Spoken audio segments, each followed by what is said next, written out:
Welcome to Lunch with Legacy Leaders, a weekly talk show with local and national thought leaders on issues impacting the Black community. Now introducing our host, Ms. Anne-Marie Sorrell. Good afternoon and welcome to another episode of Lunch with Legacy Leaders. I am your host, Anne-Marie Sorrell, President and CEO of the Mosaic Group.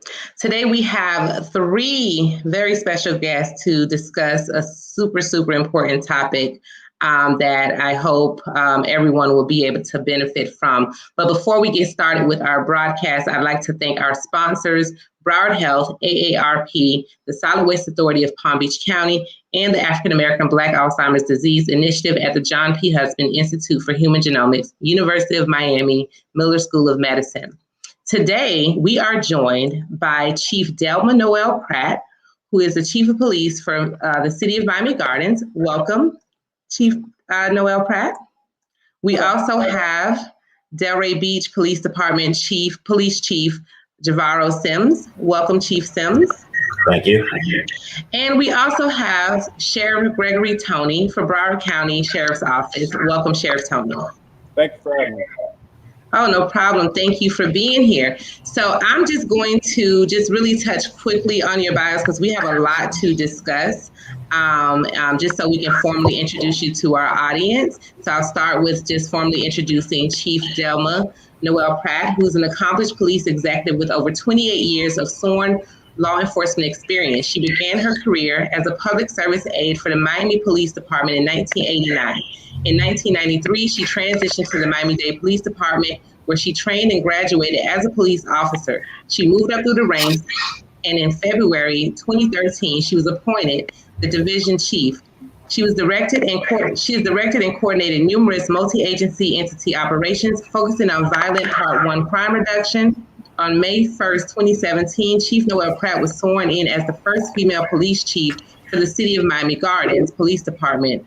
Her vision includes working in partnership with citizens and various community and civic organizations within the city to reduce crime and increase quality of life within the city, as well as equipping personnel with the tools needed to stay safe and properly service the community effectively and efficiently. Chief Delma K. Noel-Pratt's motto is one vision, one mindset. For Delray Beach Police Chief Javaro Sims is a graduate of Lake Worth Community High School, Florida A&M University in Tallahassee, where he obtained a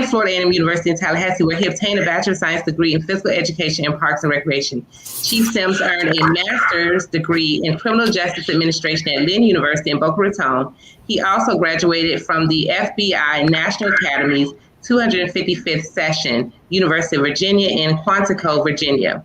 Chief Sims attended Future Law Enforcement Executives, Future Chiefs Senior Management Institute for Police, Senior Management Institute Forum, and the Southern Police Institute.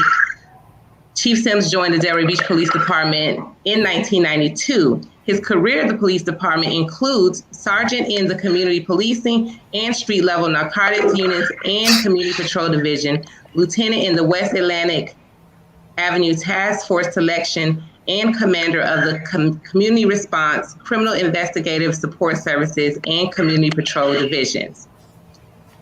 Sheriff Greg Tony. Since taking command of the Broward Sheriff's Office, Sheriff Greg Tony's dynamic leadership has transformed BSO into one of the most accountable, progressive, and respected public safety agencies in Florida. As Broward County's 17th sheriff and the first African American to serve in this capacity, Sheriff Tony brings a wealth of experience, unique skill set, and passion for public safety to BSO. Guided by his North Star belief that service equals reward, Sheriff Tony has led efforts to revamp BSO and restore trust in the agency by implementing a host of initiatives focused on bolstering training, building stronger community relationships, providing our youth with expanded opportunities for success, and ensuring employees are held to the highest standards of professionalism and accountability.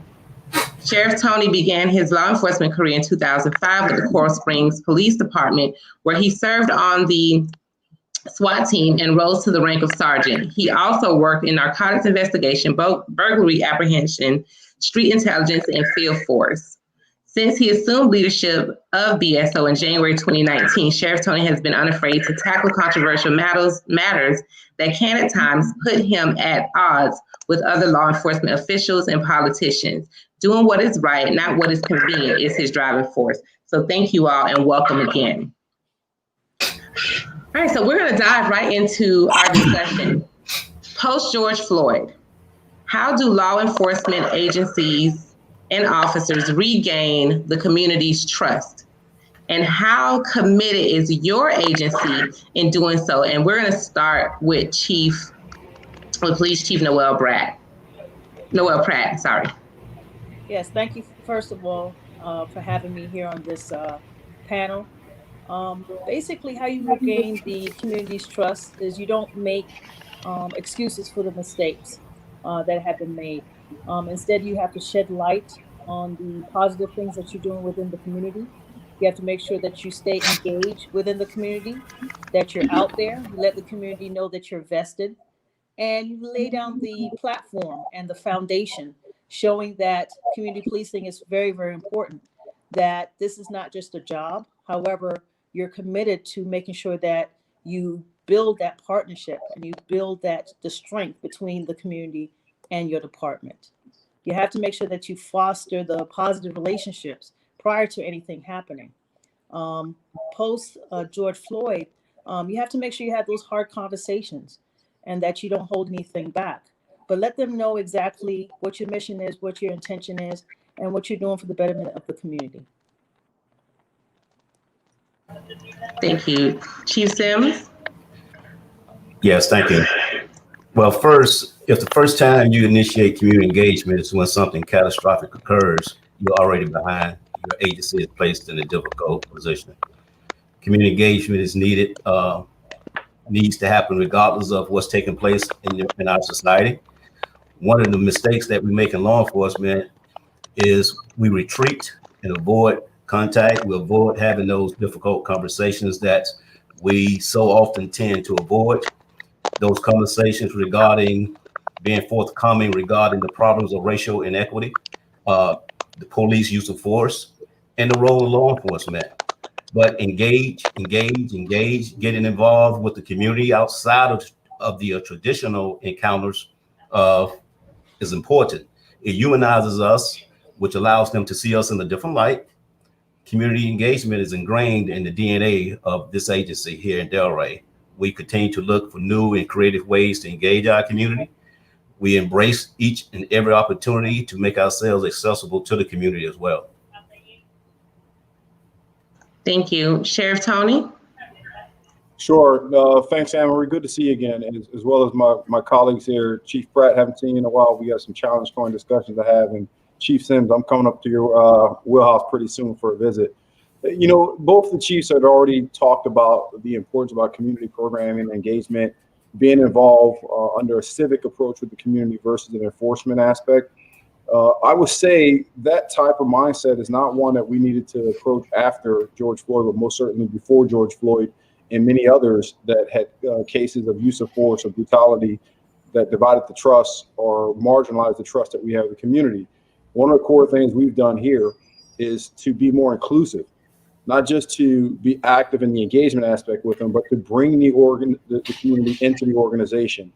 We launched a social justice task force so that we can get memberships from all capacities of the community to help us kind of shape and shift policy aspects and agendas that are important for the community versus waiting for it to be shouted from the outside in. Now they're in the inside and we're moving things outward. Also getting back to this guardian approach versus a warrior mentality in law enforcement. We've seen a shift. If you go back, I'm somewhat of a historian of my profession. If you've seen the dynamics change over the last 50 plus years or so, we've taken a much more warrior approach as to let's go track down and get the bad guy. Whereas that is really just a small fraction of what we do in this profession. The majority of the things we do is service oriented and working with the community. And so the more we can embed into our young cadets and our veteran employees that we're here under the guardianship, not as a warrior, it changes the type of communications you have in the field because there's not a, are you a suspect approach? It's more of what can I do to help you in the quality of life?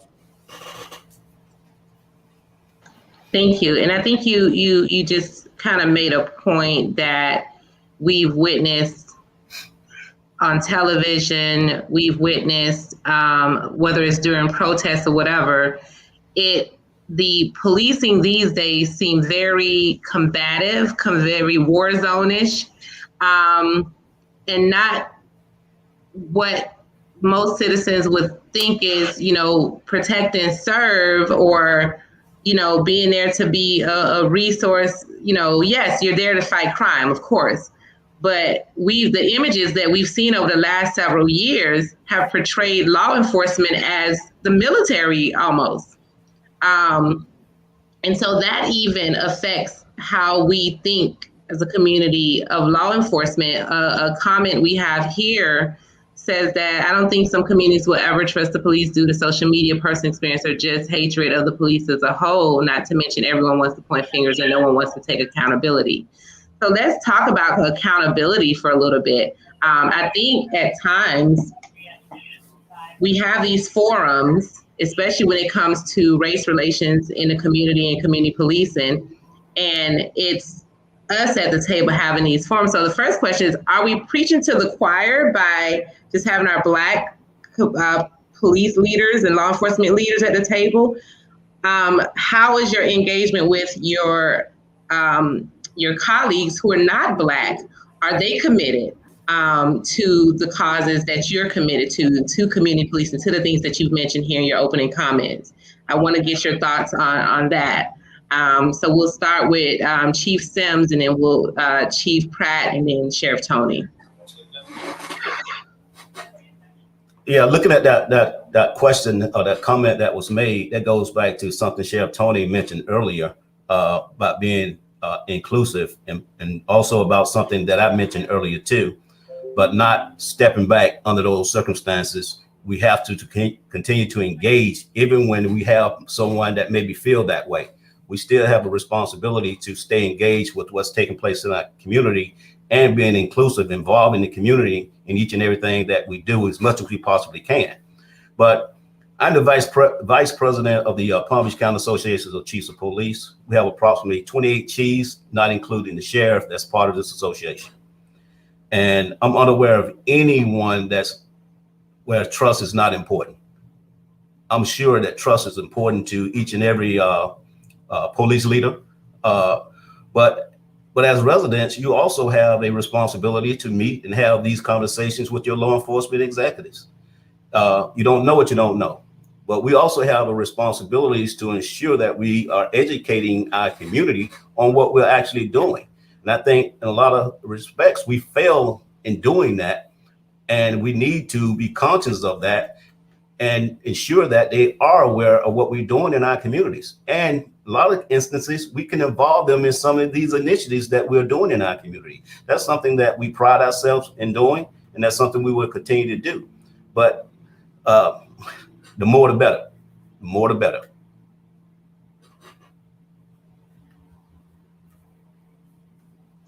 Chief Pratt? Yes, I believe that not all Black law enforcement leaders think the same way. We don't all have the same mindset. We come from different walks of life. Therefore, we need to make sure that we continue to have that conversation with each other, and also make sure that we're intentional with those that are not African American. The ones that I'm connected with, I'm part of the Miami-Dade Chiefs of Police Association, and basically I'm on the board. And I think that those chiefs are very intentional. They understand the importance of unity, making sure that there's diversity within their own organizations, and they have the ability to have those difficult conversations. I think we're in a time and a place that there's no hiding, and we have to make sure that we're intentional, that we're transparent, and that we're all on the same page. We're all on the same platform. I think it's important for us to continuously have this dialogue, whether we're Black, whether we're white. We're going to have the same issues, the same problems. Therefore, we need to have those hard conversations with each other. Okay, I'm going to do a follow-up to that, but after Sheriff Tony. Yeah, look, Chief Sims had hit on a couple of things, very quickly on that response. But I want to add on to what he already talked about here. When we start looking at accountability and transparency, one of the biggest issues that we as administrators face, and it doesn't matter what part of this tri-county area or country you're serving as a chief, as a sheriff, is the battle internally with having to deal with union representation, even when we do terminate people.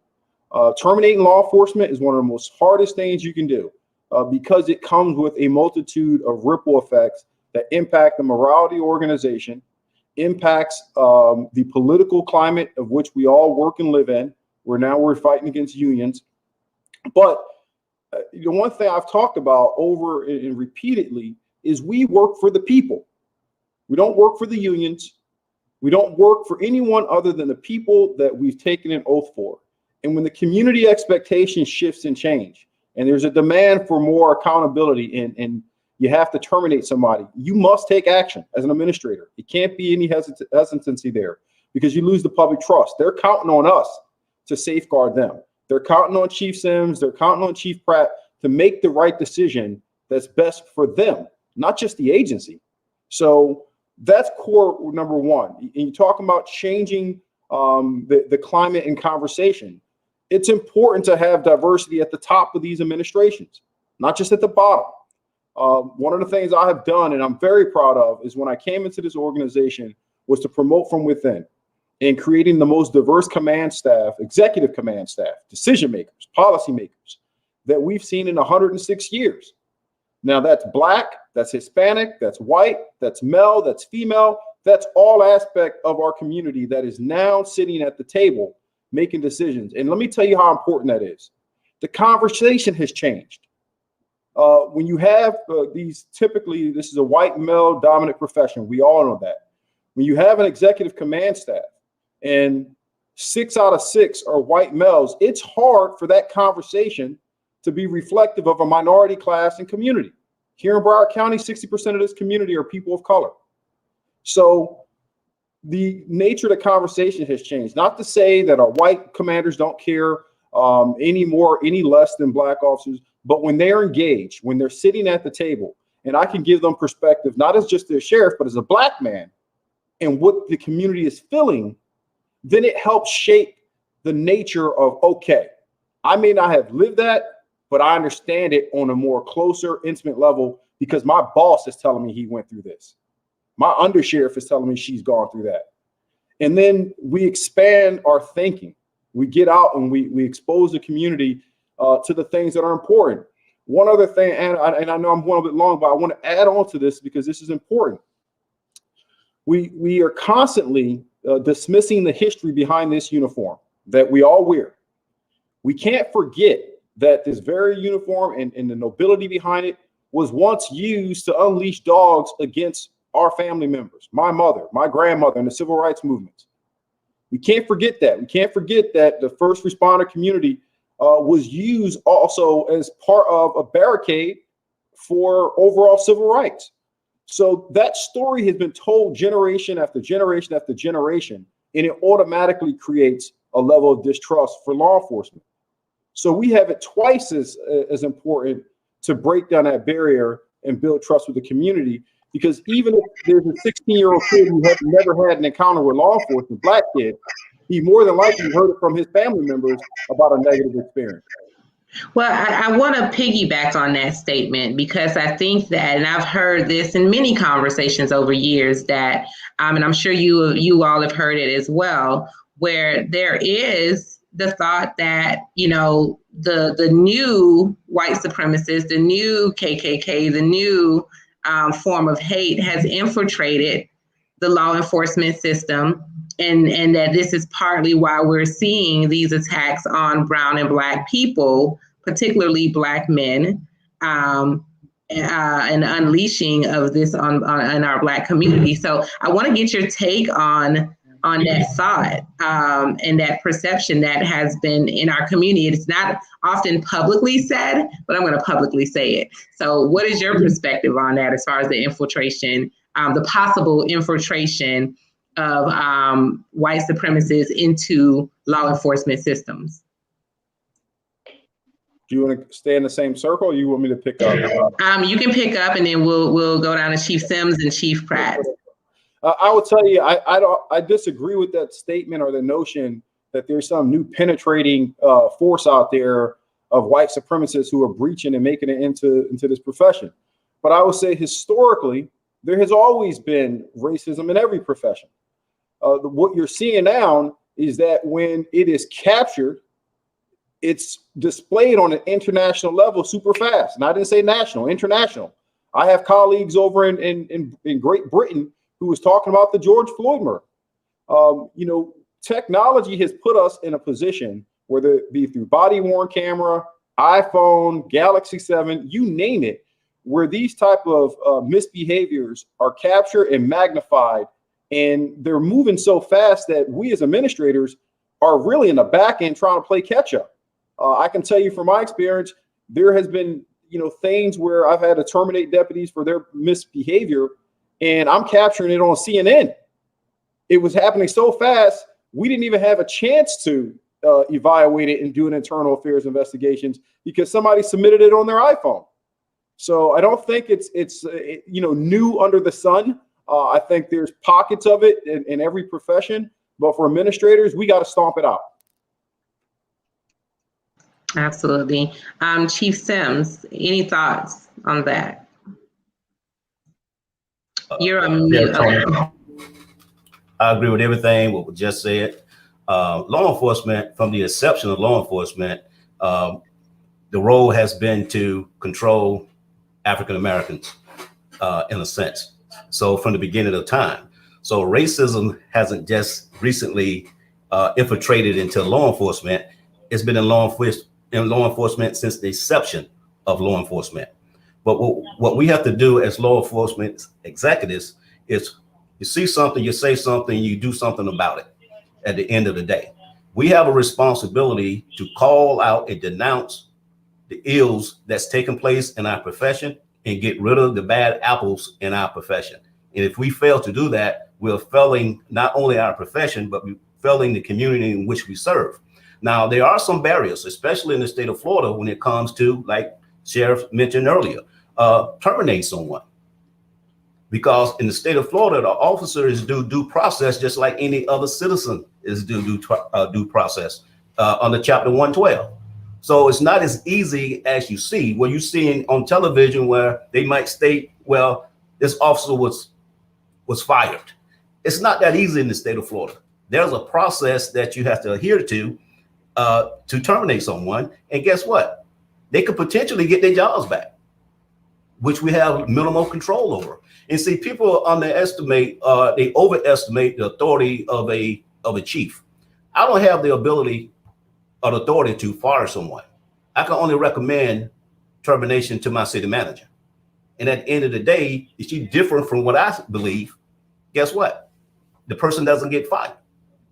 So I think we overestimate the authority of the chiefs and the executives in our profession. But that's partly our fault because we have a responsibility, like I stated earlier, to educate our community on policies and processes in our agency. And you only do that by engagement and dialogue, which is vital. So, but racism is nothing new. It's from the beginning. But we have to call it out and do something about it. We have to move away from the slogans and to solutions. And get some of these things done and stop talking about it. Something just briefly, my track coach used to tell me, your actions speak so loud I can't hear a word you say. We got to stop talking about it and we got to be about it if we want to truly make a difference. No, I agree. And Chief Pratt, before you comment, I just want to ask Chief Sims a question. And I think Sheriff Tony said it as well. With the state of Florida, you're saying it's hard to terminate a law enforcement officer.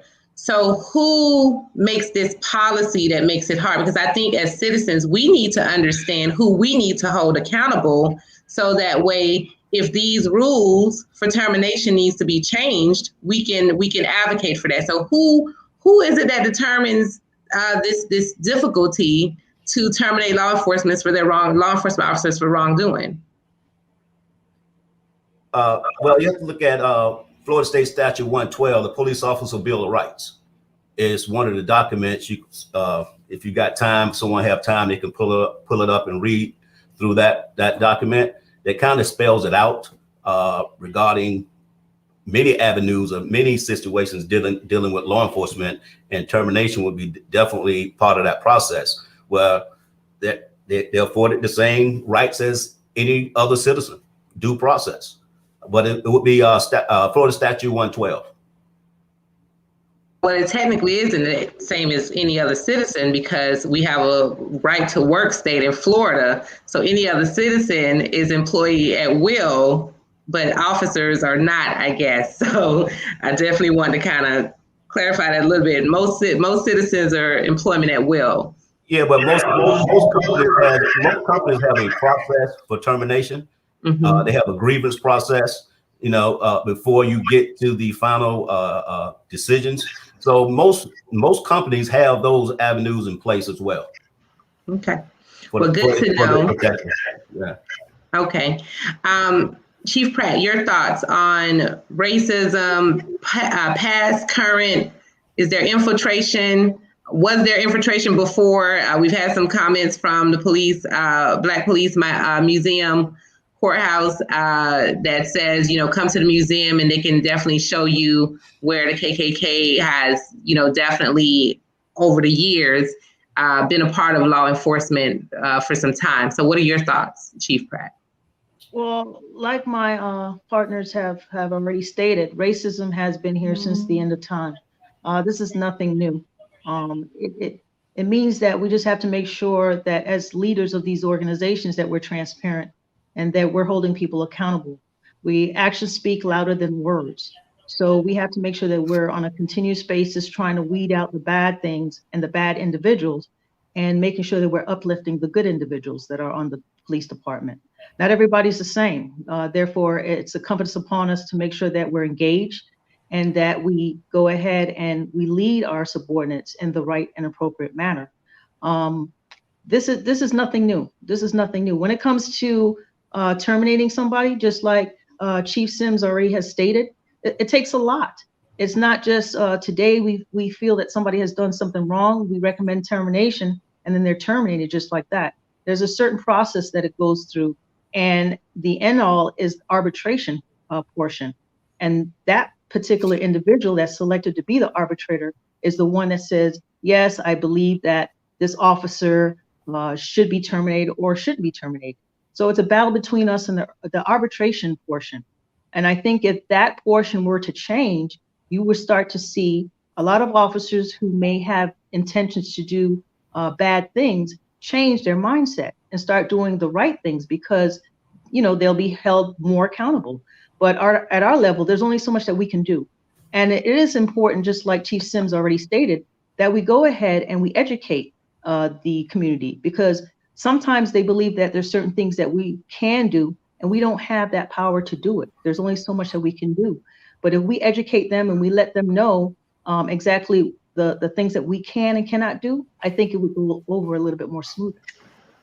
No, I agree. And I would ask that, in addition to, as you're educating the community, I think, and we addressed it a little bit here, I think it's important that whatever is out of your hands, especially if it's political, if it's legislative, then as Sheriff Tony said, it's the power of the people. So we have to know, as the people, where our power stands and who we need to hold accountable outside of you guys to make those policy changes.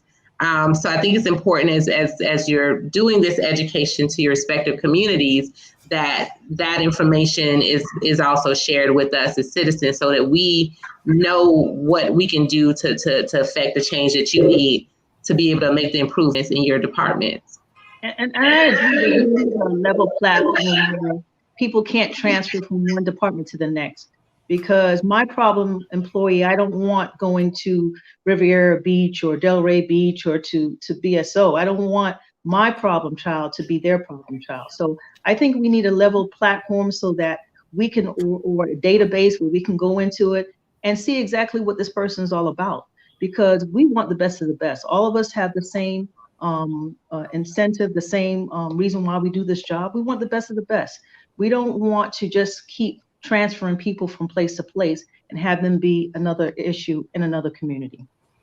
Can I give you an example of something she just mentioned, if you don't mind? Absolutely. Yes, absolutely, Chief Sims. Within the last year, Yale did a study on Florida law enforcement. Over 1,100 officers have been fired in the state of Florida.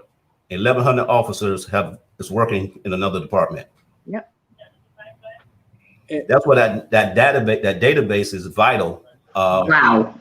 is vital when we're hiring people, to ensure that we don't bring in bad apples, or we eliminate these bad apples that continue to infest our agency and basically put a bad eye on law enforcement in general, the professional as a whole. So for this database, is that a responsibility of the Florida Department of Law Enforcement? Is that a federal responsibility? Who would take on that fight to create this national registry for that would benefit all of you?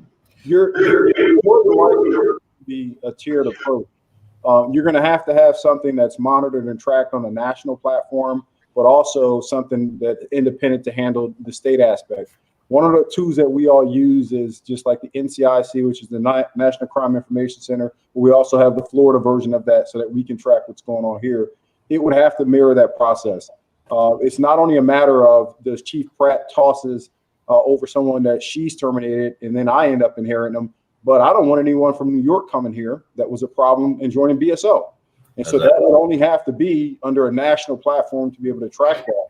And if I could pivot really quickly, because they hit two things that were just so solid, and I want to expand on it about this arbitration process. My colleagues here are a little bit more restrictive in their ability to just terminate anyone because of the city manager relationships that they have. Myself, as a sheriff, I'm a constitutional officer, so I make the last determination as to who's going to be terminated or not. I don't have any excuse. There's no one I can, say I got shot. This is the power of this office. However, even as a constitutional officer voted in by the people, I still deal with arbitrators who later on say, no, this person is to be reinstated. And so often the arbitrator is not even from the state of Florida. Exactly. Arbitrators in Texas telling me what I have to do here in Broward County. Yes. Right. So you see both the chiefs cracked up laughing because they know this. They've been there and done that 1,000 times over. It makes no sense in how this process works. If I have a problem here at BSO, the people have entrusted me to make the right decision. If that decision is this person is no longer suitable to carry this star on their chest, it should be final. An arbitrator from Texas, from California, don't have to live with the repercussions of having a dirty officer under their command. It's how this system works. Yep.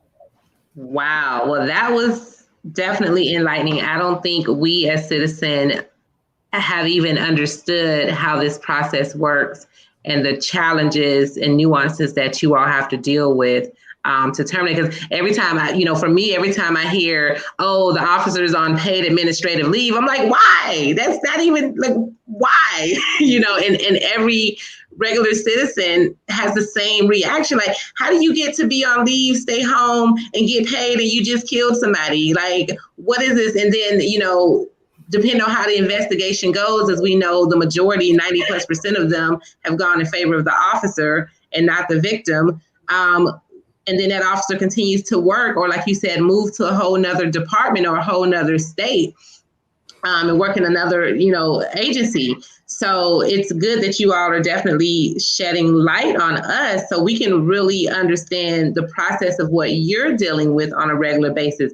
We have some questions that came in to us prior to the show, and I want to I'm going to get back to the questions that I have for you guys, but I want to ask a few of those. So and I want to say, if each of you can name one strategy that you have or are implementing or planning to implement that you think will be the most effective to improve, they said strategies, but I'm going to say one because we have a little time, to improve community trust.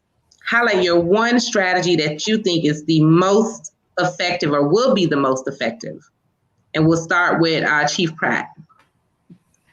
Well, like I stated before, the one that I see is just community engagement, just making sure that you're visible out there.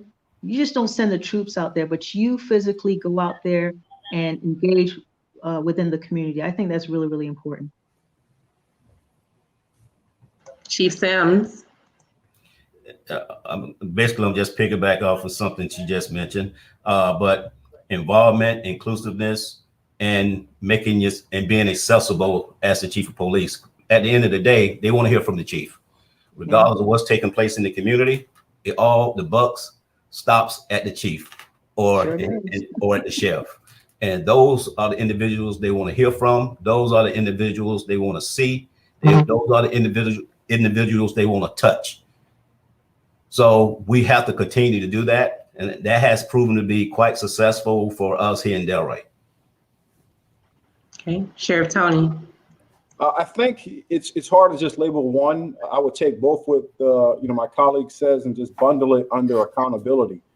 The one thing I've dealt with, before George Floyd, I had a DeLuca role, here under my command, an issue where 15-year-old black kid face was slammed into the concrete and it went international. And you have to be accountable to the people, meaning if you see it and you know it's wrong, don't hide behind policies, don't hide behind internal affairs investigations, don't hide behind arbitrators. The people want to see you own it. The people, when they are visually seeing this on the screen, have emotions and sentiments that strike at the core of who they are. If you can't step in front of a camera and call wrong when it's wrong, then you are failing your organization. But oftentimes the effort is to be overly objective. You can be objective and a human being at the same time and call something wrong. You don't have to compromise in internal affairs investigations to say that you're displeased with what you saw. You don't have to impact someone's due process to say, if this is in violation of policies as I'm expecting, I'm going to pursue termination. That's not violating anything. But the last 2 years, I've had to terminate 27 employees. And for every time I stepped out in front of the camera, it was difficult.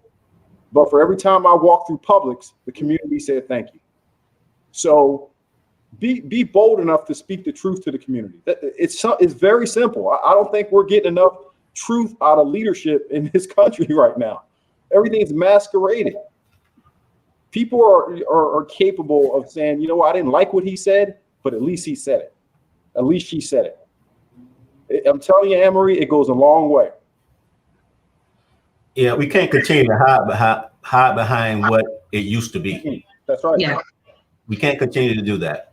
No, I agree. We have to denounce when something is done, it's not done correctly, and we have to be forthcoming in doing that. And we have to be visible and in the front when that takes place. Absolutely. Sure that there's no excuses, and that, like my partner says, that you have to make sure that you say if something is wrong, you go ahead and say it's wrong, and if something is right, say it's right. That goes back to transparency, and that goes back to leadership, and we are leaders. I agree. Now, what about conducting an internal review of your police policy and training? Have you all already done that? If you haven't, do you plan to do so? And do you have a way for community leaders to be involved in that process? From day one, I reviewed my policies and procedures, and I reviewed them to make sure that they were in line with what I wanted to make sure was my mission and what I felt was the right thing to do as it relates to community relations and this police department. And I think it's something that's it's continuously revolving. We got to continuously make sure that we tweak it every now and then, because there may be something that we have in our policies right now that was back in the day, and now it's not really applicable right now.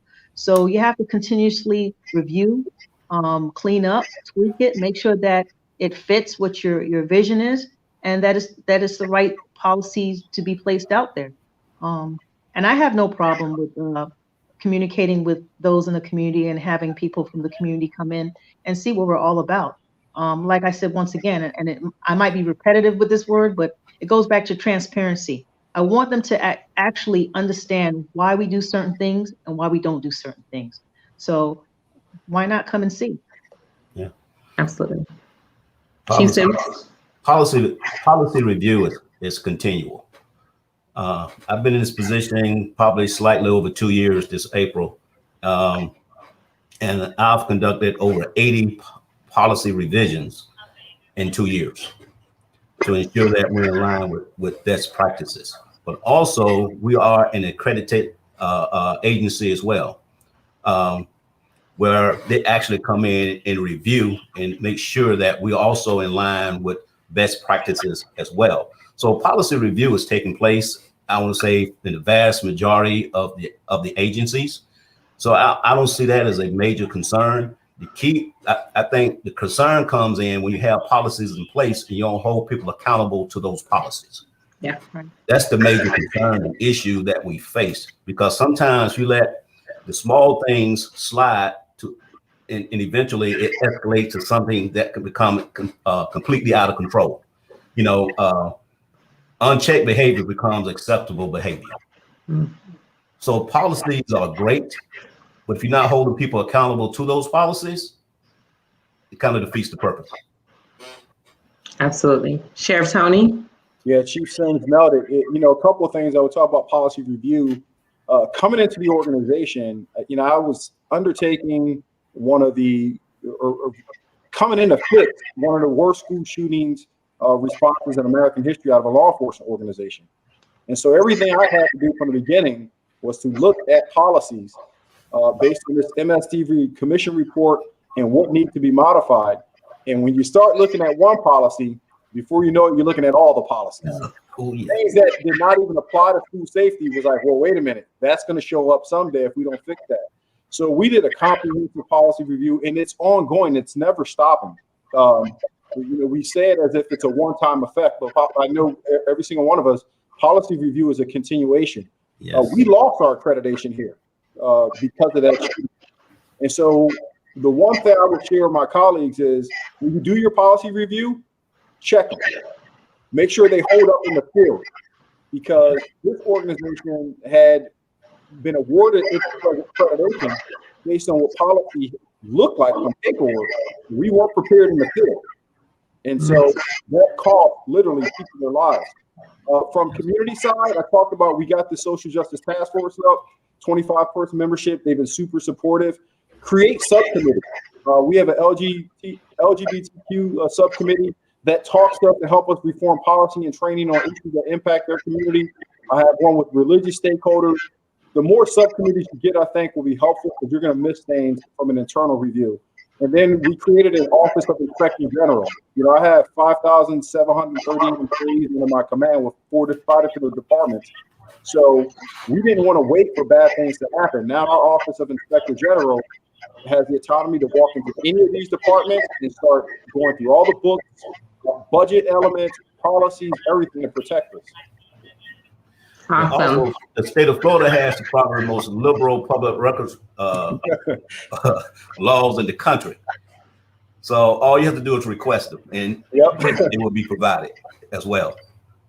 And that's a good point, because I don't think citizens understand that any government agency, you have the right to request any public record. Everything that goes to a government agency is public record. So thanks for bringing that up as well. Now, one of the things, another question that came in is when it comes to body cameras. The use of body cameras has not slowed down the police mistreatment of people of color. What laws are being created to reduce police violence towards people that is sworn to protect? So do you believe that body cameras have been effective? Yes. Yes. Go ahead, Javaro. Chief Sim? Absolutely. Yes? Okay. Absolutely, I believe. Absolutely, they have been effective. Because if you didn't have them, you'll see more incidents than you see now, believe it or not. It's a great tool. It's not a magic wand, but it's a great tool. But a tool is only as good as the people that's, I guess, in control of the tool. For instance, we do weekly periodic checks of video, random checks of video. And if we see something in those videos, if there's a training issues, there's a policy violation, guess what? We'll address those as well. And everyone knows that that's going to happen. So you have to put checks and balances in place with whatever tool you have in place. You have to have checks and balances at the end of the day, because that's the only way it's going to truly be impactful or effective. And as the old saying goes, you can only expect what you can inspect. Mm-hmm. So body-worn cameras is a great tool, only if you have the people inspecting them in the manner in which they should. Okay. Anyone else want to chime in on that? Okay. I think it's been effective on both sides, because viewing a lot of the video that we've seen on the body-worn cameras, you see a lot of the citizens that may make complaints. And then when you review the video, actually the officer did everything correctly. So it has exonerated the officer. On the other side, it has made our complaints go down. Our complaints are at ultimate low. So I think it's a very good tool. And just like Chief Sims has already stated, it's only effective as the way you use it, and making sure that you have checks and balances in place is so important, and making sure that you continuously train the individuals that are using that system. I have a question for the panel. I've seen an increase in internal complaints versus external complaints over the last few years. Yeah. You know what, Chief? I think that's probably going to be the case for most agencies. Yeah. Just because of nature. Look, the body-worn camera is a great equalizer. It could bring balance to false complaints like Chief Pratt was talking about that may come in and show the other side or the full perspective about what's going on, or it can catch that bad apple out there that we don't want. So it brings a level of balance. And don't forget, for any agencies or administrators that may be watching this and they're hesitant or still trying to figure out should they go to body-worn camera, assume you're being recorded anyway. Just assume it. Whether it be a surveillance camera at a stoplight or inside a Walmart, body-worn camera, or the 700,000 phones that are here in Broward County walking around every day, assume that you're being recorded. So it's a behavior modification tool also. It's making sure we're doing what's right, and it's also making sure that the civilians and citizens are doing what's right. Right. Absolutely.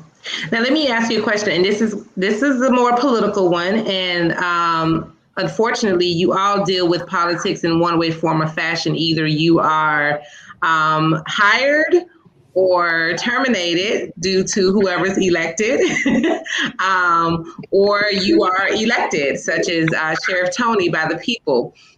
So when it comes to political issues, so even though it was a people-driven push for defund the police, I want to get your thoughts on police funding. What your thoughts are on the push by the people, but then it became politicized, of course, on different parts of the aisles when it came to the issue of police funding, which are essentially, by taxpayers. Yeah, look, I'm the elected official on here, so I'll go first. I think it's imperative that you educate the public on what you're doing with funding, because when there's call for defunding, they don't think about how defunding the police impacts CPIS, right? I'm responsible for Child Protective Investigative Services, one of 6 different sheriffs that handle that responsibility for DCF. You start talking about defunding, it impacts that. You start talking about defunding, it impacts all the community outreach programs we have, from our homeless effort to our drug, assistance programs that we have. You start talking about defunding, now you're taking away from SROs, potentially school resource officers. So you just have to educate people. No one wants to see police defunded where it starts impacting safety and quality of life. But I have a jail under my command. Right? That jail is about $300 million operating every element. I have a budget on the other side of this screen that is going over. So my thing is, how do we reallocate funding to keep people out of jail and utilize millions of dollars to uplift the quality of the community? So if I can have a reduction in arrests, if I can do more civil citations versus bringing people in custody, that's another about $225 a day that it costs to take care of somebody. Okay, well, on a year, if I'm saving another $10 million or $20 million from having not arrest people, then that's money I can use to give people youth mentorship programs and educational opportunities. So it's not defunding, it's reallocating.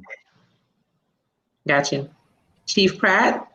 It basically boils down to making sure that you have the money in the right places and you utilizing it efficiently. That's what it really boils down to, not defunding the police, but making sure that your monies are in the right pots, so that you can go ahead and perform the way that the community expects you to perform. That's what it really boils down to.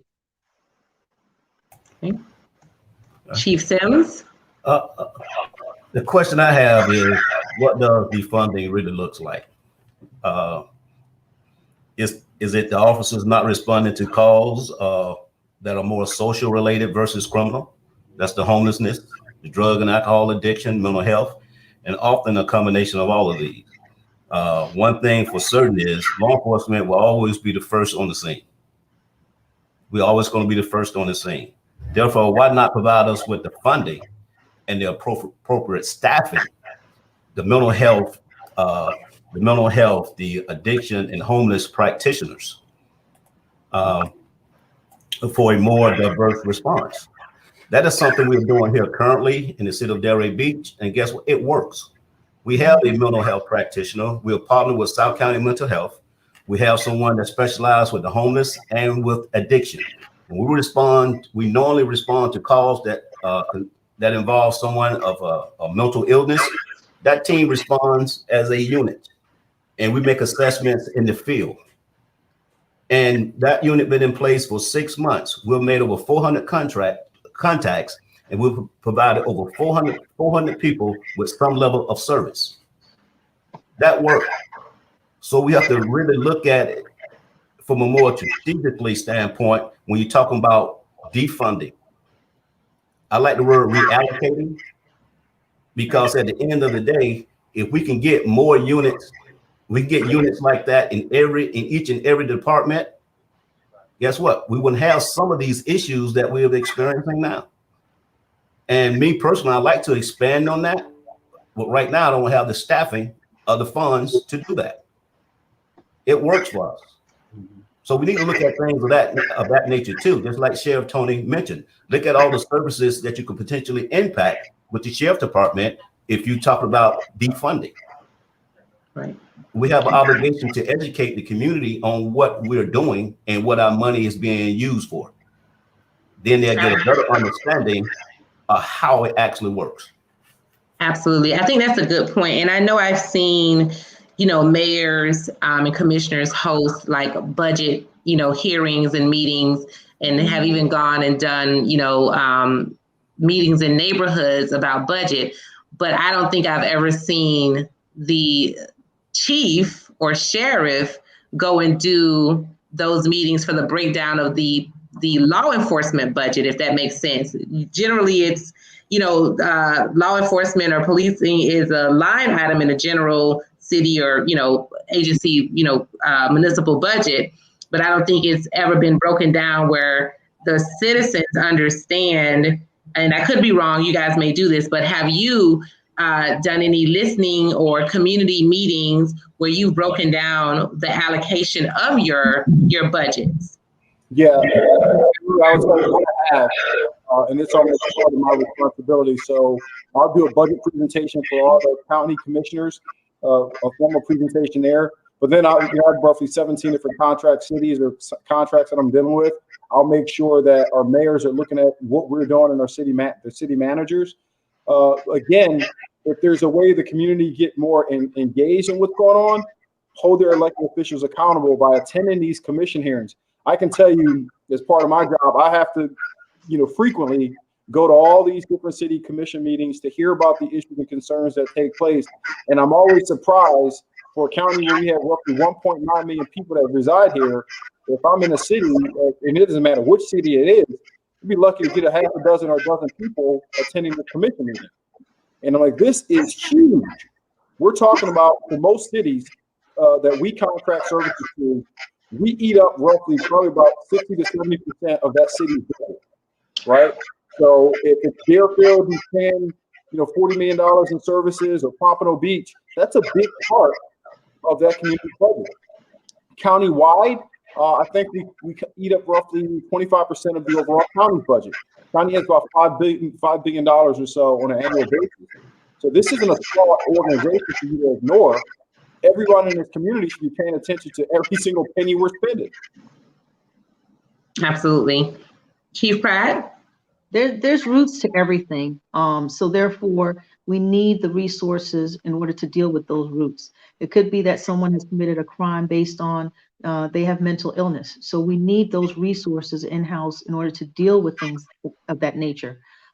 It's not a simple solution. However, once again, we need to make sure that the resources are in the right places so that we can go ahead and deal with things in a holistic fashion. Absolutely. I know we're short. This is usually a 30-minute segment, but we knew that we weren't going to be able to do this in 30 minutes. And we're coming up on an hour, and I really want to be mindful of your time. There are some comments in the chat. I don't know if you guys have a few minutes for me to maybe take one or so question from the chat. Do you all have a few minutes? Sure. Yeah. And while you're doing, I just want to say to Chief Sims, I'm definitely coming up to see you. I was looking at what you're doing, but I didn't recognize you were doing that here at your agency. The NYPD had launched a similar model last year when it comes to deploying those teams out, and we were reaching up there to try to figure out how we can introduce it. So I'm just going to come up and just drive up the street north and steal from you. I look forward to it.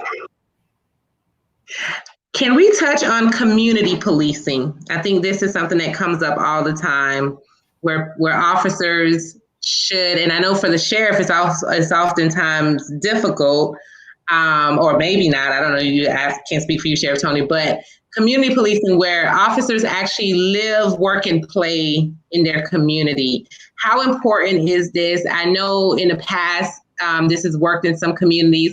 Can you talk about what your thoughts are, and do you have any, do you do community policing, and if so, how? So we'll start with, who wants to start? Okay, Chief Sims. Yeah, I reinstituted community policing here when I got appointed to Chief of Police, because I think it's vital that we get engaged and get involved in our communities and outside of just law enforcement related encounters. You know what I mean? And what community policing allows us to do is actually establish partnerships with our community, help the community help themselves, along also helping us in the process. So it's all about relationships. And I think such as life, it's all about relationships and building those relationships. But it has to be on purpose. It has to be on purpose. So that's something we continue to do here. We continue to build upon that. We have put together many, initiatives, not only just in the communities, but the communities also lead into the schools as well.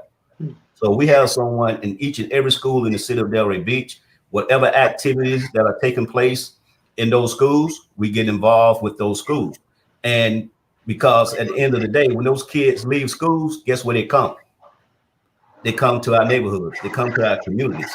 So we try to establish those relationships. And I tell you what works, and it works the way to parents is through their kids. When you start putting together youth initiatives, showing a true, providing true heart, true caring for the youth in our community, the parents a lot of times get on board, because what that also does, that also humanizes us as law enforcement. It breaks down those barriers of us against them, and that's such a huge barrier to overcome in so many of our Black and brown communities specifically, and that's largely due to I think our communities of color has been traumatized over the years because we lived through each other's experiences.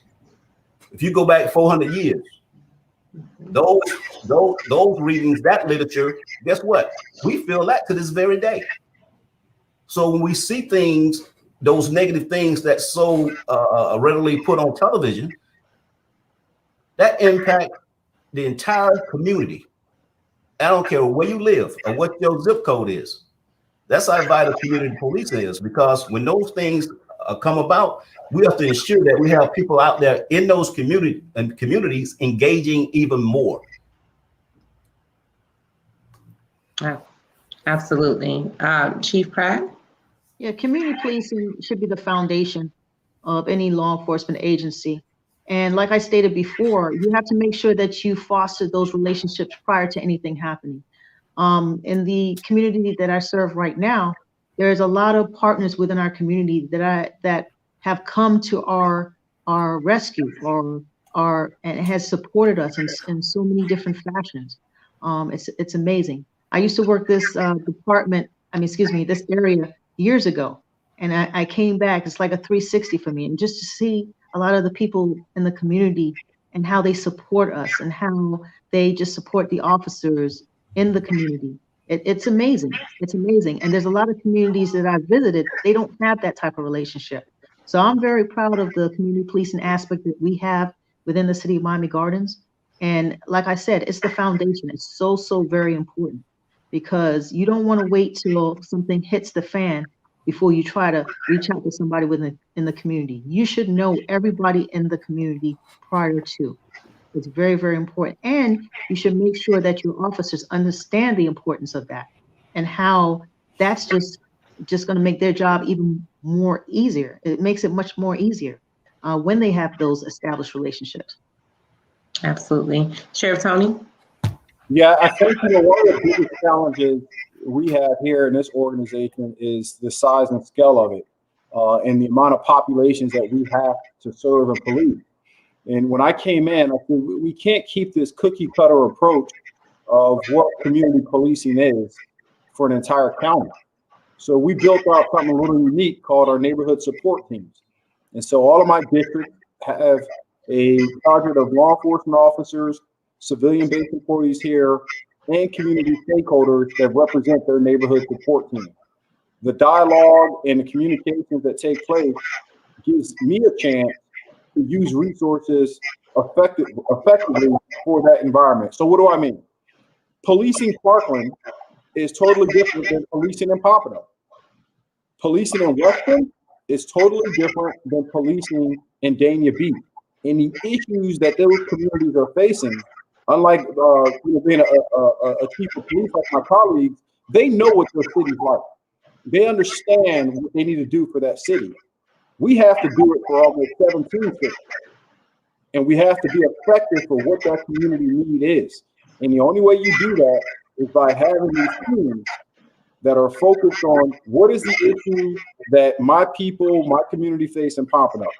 What are the issues that my community and people face in Deerfield Beach?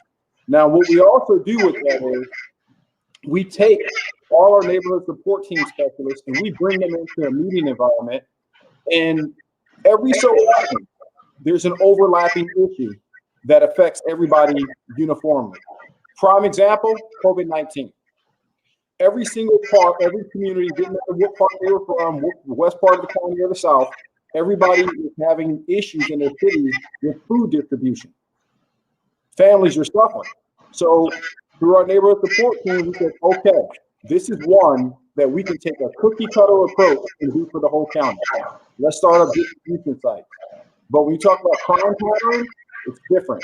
You talk about concerns that a pastor may have in Deerfield, it's not going to be the same in Weston. So it can't be a cookie cutter approach for a sheriff's office because it's too big. Absolutely. Now, my last question for you all, tied into some of what the audience have been commenting. When it comes to law enforcement officers, it seems that in some cases, not all, because I know that there are some bad apples that look like us in law enforcement as well.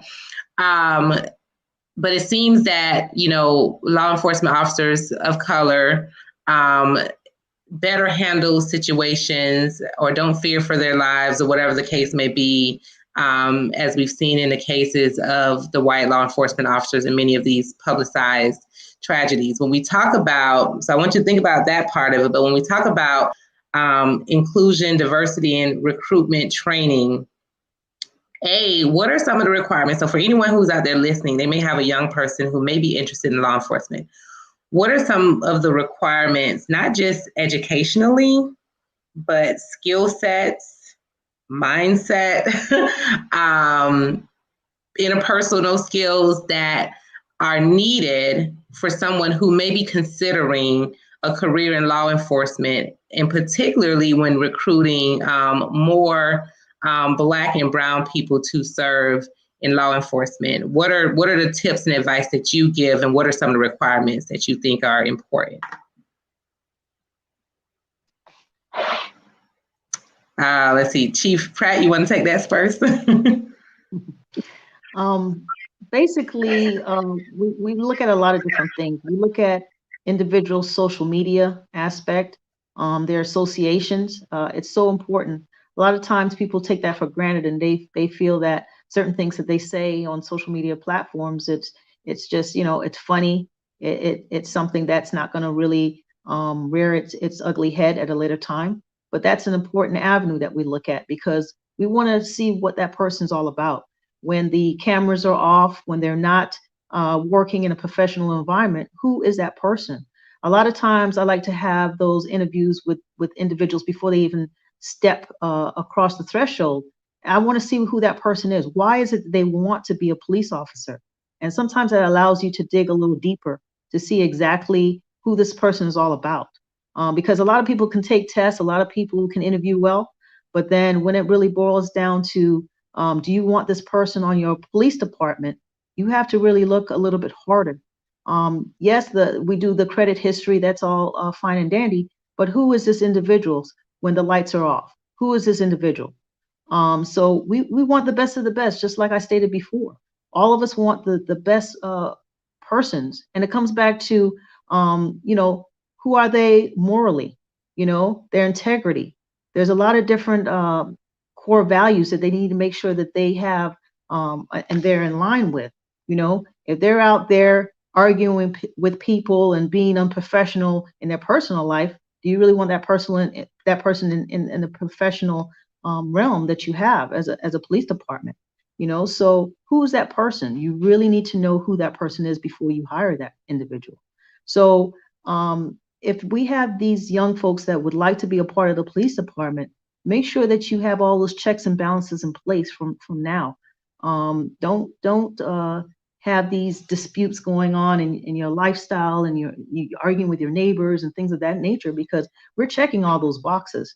We want to see exactly who we're bringing into our organization. Absolutely. Sheriff Tony?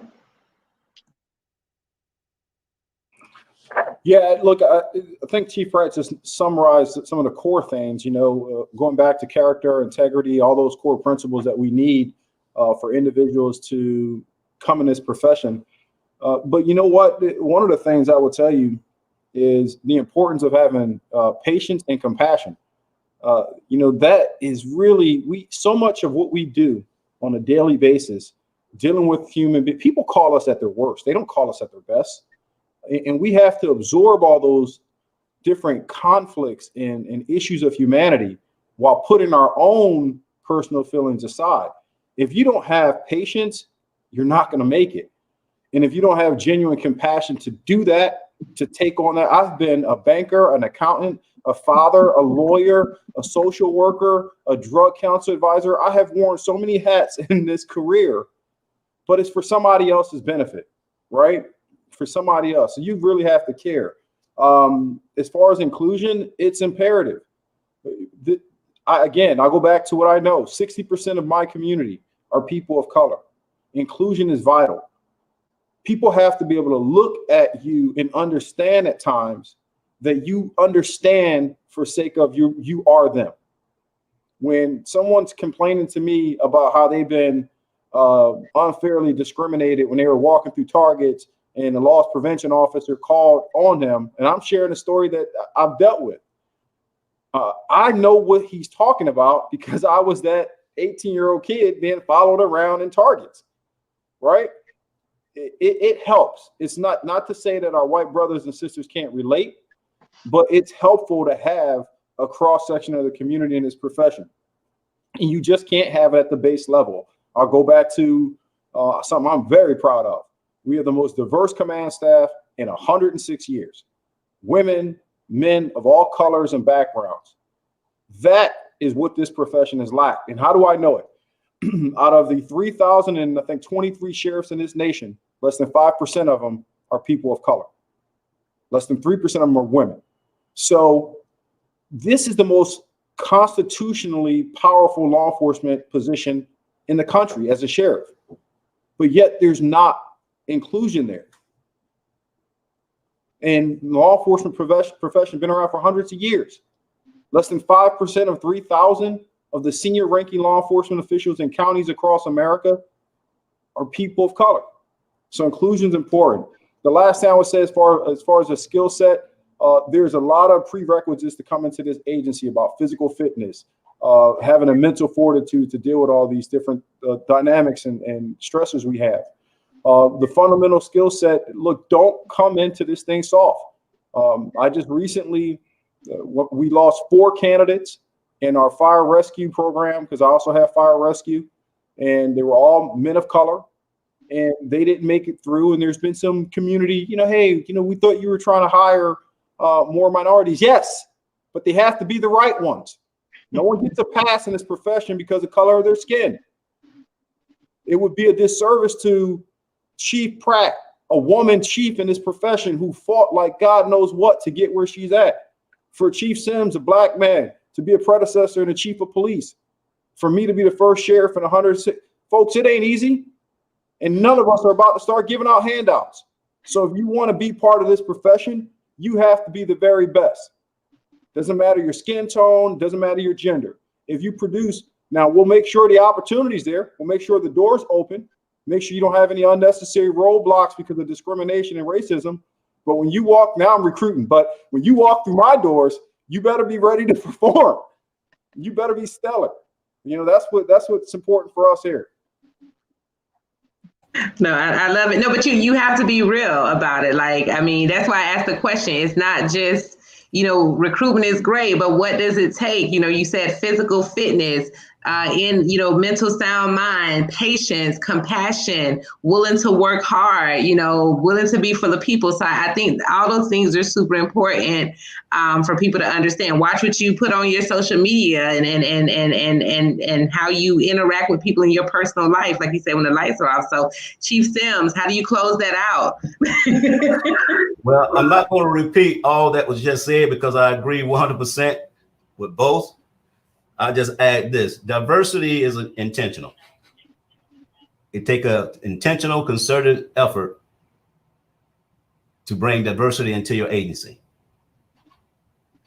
In 2 years, I have recruited approximately about 79% of my hirees has been of minority, some minority of all types. 79%. That was on purpose.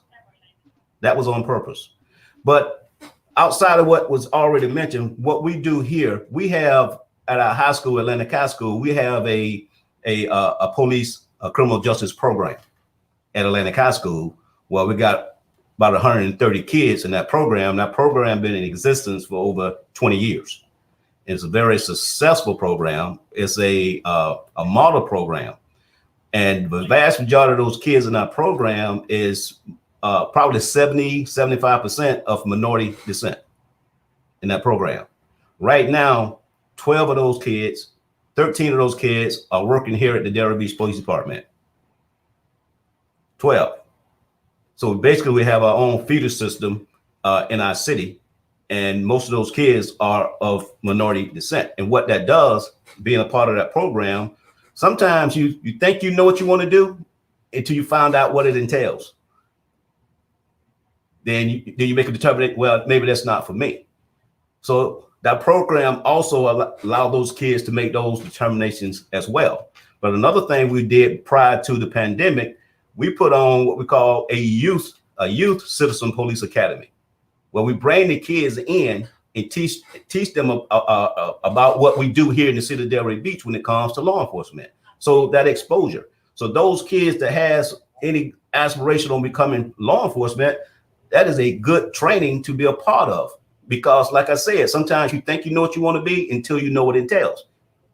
So why not make that determination at the early stage? You know, and that has proven to be quite successful for us. But diversity is not as easy as it sounds.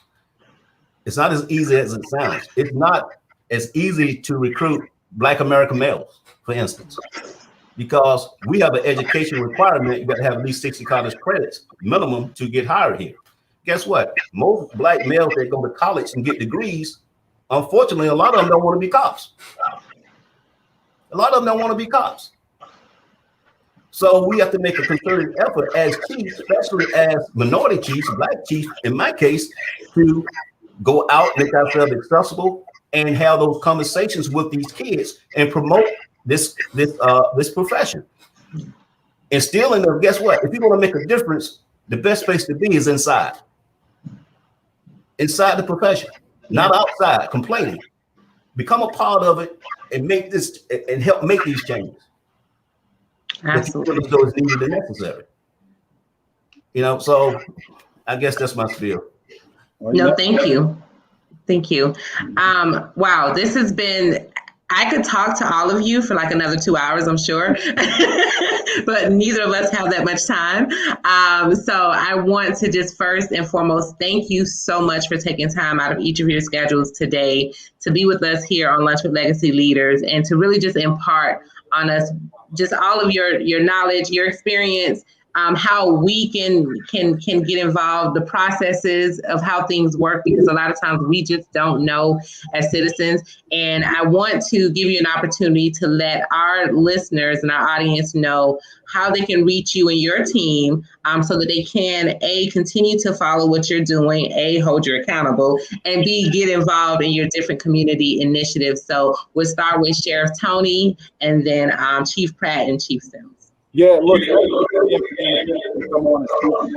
I really enjoy myself talking to my colleagues and Anne-Marie and just sharing some of the things that are going on in here in this agency and our thought process as leaders, Black leaders in this profession. To reach out to me, look, you can go to our website, it's sheriff.org. If there's any direct questions you want to send to me, you can click on Ask the Sheriff. It does find its way to my staff. I'm also on all the social media platforms. From Instagram to Twitter, and it's me. It ain't a stunt double. I don't get back to everything because there's a lot of messages that come in. Some are good, some are nasty, just the nature of the job. But on Instagram, my tag is BSO Sheriff Tony. On Twitter, it's BSO Sheriff Tony as well. On Facebook, I believe it's Broward County Sheriff Gregory Tony. But look, reach out to us, be engaged, and don't wait for an election to come around. And for me in my position, don't wait for an election to come around to start taking interest. Take interest now and hold me accountable. Every year I'm here. That's the best way to do it. And Chief, I'll be coming up to Delray for sure to see you. And Delma, I owe you a new challenge coin, so I'll slide down to Miami soon. Look forward to it. Basically, you can reach me at on Twitter at Chief Noel-Pratt. On our handles, Twitter at MGPDFL. Instagram, Miami Gardens PD, and Facebook at Miami Gardens PD. All those different handles we have on social media. And I don't have someone that operates my my handles. I speak directly to the people. So by all means, reach out to me. I would love to hear from you. And I would like to have that conversation, that hard conversation with you. Well, let me say, I may not agree with what you have to say, but I defend your right to say it. Okay? And we must, and like I stated earlier, we must move from these slogans to some level of solutions and determine what role you can play in the movement for change and get involved. As residents, we need to be involved in what's taking place in our municipalities, in our county, in the state. We have a responsibility. It was mentioned earlier, you go to a commission meeting, you can count on one hand on how many people is in the commission meeting. And these people are deciding on services that's going to impact you in your community. You have no idea what's about to take place. That's your responsibility to do that. But I could be reached from Twitter, Facebook, pretty much every social media platform. Delray Beach Police Department, Javaro Sims, Chief of Police, all those platforms, I'm available. Also, you can call the police department if you wish at 561-243-7846. I'm available. I look forward to conversations with anyone. Thank you so much. And just stay with me one more moment as I do some announcements, but I want to, again, just thank you all for that information. And I want to encourage everyone who's listening. I think one of the biggest takeaways today, you have to show up, whether it's to your city commission meeting or if it's to the county commission meeting where the sheriff is making a presentation on the budget and what's happening with the agency. But we as a people, we have to show up. It's not, and I thank you, Sheriff Tony, for saying don't wait till an election year to be concerned, or don't wait till when something happens to be concerned. Let's show up, let's get involved, let's let our voices be heard, and let's be a part of the solution. Encourage our young people to look at a career in law enforcement. It's a wonderful career, and I think that, like you said, the change starts from within. And if we have some young people that has the what it takes to be the best of the best per Chief Pratt, then let's encourage them to be a part of the solution by becoming a law enforcement officer themselves. So thank you all so much again. Just some quick announcements. I want to thank our sponsors again, Broward Health, AARP, the Solid Waste Authority of Palm Beach County, and the African American Black Alzheimer's Disease Initiative at the John P. Huntsman Institute for Human Genomics, University of Miami Miller School of Medicine. Please, if you have not done so already, check out the 2021 Most Powerful and Influential Black Business Leaders in South Florida at miamediagroup.com, and that's GRP.com. And please remember to tune into our show Soul, hosted by Nikki Jellin, every Wednesday evening at 7 p.m., where we disseminate intellectual entertainment on fashion, arts and culture, relationships, mental health, and food in South Florida. And of course, as always, please share this video because there is so much that was dropped here today that everyone can use.